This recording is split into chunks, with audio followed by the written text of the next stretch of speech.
Ехо. Габо.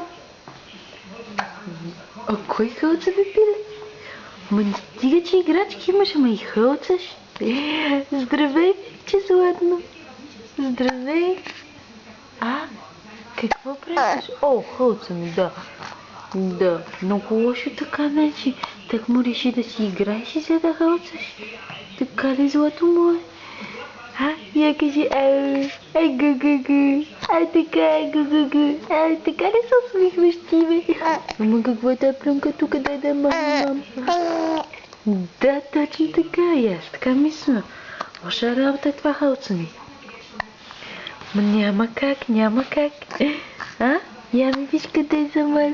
Айде така, още една усмивка искам, още една усмивка. Да. Ай, ще те изям, бе, ще те изям. Къде са ти играчки? Какви са ти играчки тук? И биберонта пак се е хвърлила? Само ги хвърляш тия биберони напред-назад. Къди. Да, Какви кръчета? Я да видим кръчетата, как обичаме да ритаме.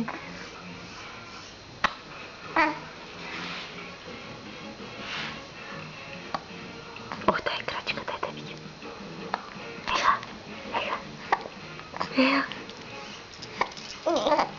Да. Ама само да не беше това хълцен, така ще да си поиграеш, нали? И да си поспиш също, защото цяла нощ ти не обичаш да спиш по принцип, да. И ей, само ще да дремнеш малко, мана. Ни биберонта фръкне, играчката фръкне и хълца ми. Не, няма сега, няма да плачем.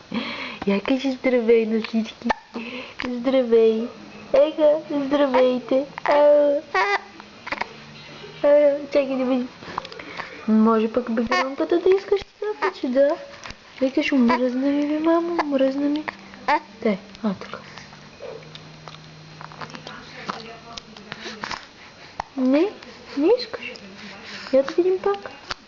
Айде, вакуумирахме ли биберонката?